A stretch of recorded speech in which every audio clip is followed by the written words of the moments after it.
ဆိုရင်ဒီမှာကျောင်းအခက်ပြီးပြန်လာ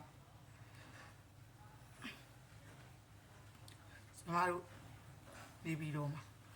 ကျမတို့နေရာလေးမှာဘာမှမဖြစ်ကျမတို့မိသားစုလေးအကုန်လုံး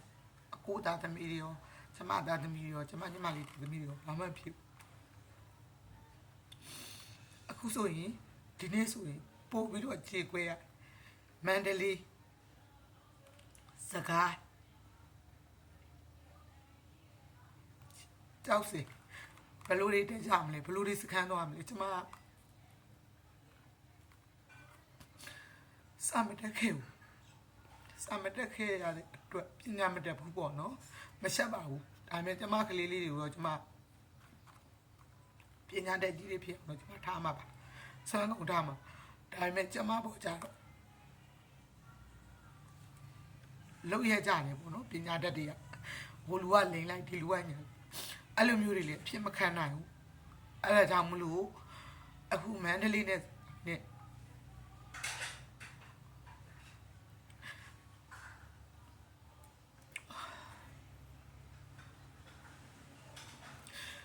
ကျောက်စင်နေလေကျောင်းတွေတက်လာလို့ကျမကောမက်ကလေးမှာကျမသိချင်ပါလေ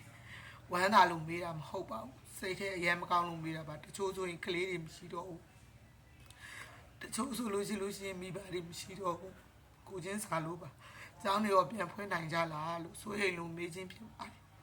အခုဆိုလို့ချင်းကိုကလေးလေးတွေကကျောင်းတက်ကကိုကလေးလေးတွေကမှဒီနေ့လေအဖြူစိမ့်ဝတ်မပေးပါဘူးအဲ့လိုလေစိတ်မကောင်းလို့ကျန်တဲ့သားသမီးဆိုလို့ရှိရင်နေခဲ့အမေအခက်မေဆိုပြီးကိုဖန်ကိုရင်နာနာနဲ့တယောက်တည်းသွားတယ်ဟိုဘာဖြစ်လို့လဲဆိုတော့တချို့ဆိုရင်မိဘကြံနေခဲ့တချို့ဆိုရင်သမီးကြံနေခဲ့အုတ်ထိမ့်မဲ့သူမရှိဘူးနော်တချို့ဆိုကလေးတွေကြောင်းတက်ချင်တယ်ကြောင်းမရှိတော့အဲ့ဒါကြောင့်ကိုကပြောပြတာပါဒီလိုမျိုးတွေတွေးတဲ့အခါကျရင်နေလဲကွဲတယ်တဲလဲနားတယ်ပြည်သူတွေကလည်းကိုမျိုးတွေပဲဘာပဲပြောလူတွေကလူဆိုတာကိုဟာတွေကိုမျိုးတွေပဲအဲ့ဒါကြောင့်မလို့လေပြောလို့ဒီတက်တော့ကိုဆိုတာမဟုတ်ဘူးဒီတက်တော့ရောလေဘလို့ပဲဖြစ်ဖြစ်ဒီလို line မော်တွေမှာပြောခွင့်ဆိုခွင့်ရတဲ့အတွက်ဂျေဇုတင်တယ်ဂျေဇုရန်တင်တယ်ဘာပဲပြောကိုလေးပြောခွင့်ဆိုခွင့်ရတယ်အခုဆိုရင်သူများတွေပြောနေတကယ်ကလေးတွေကိုကျမရန်ကိုစိတ်မကောင်း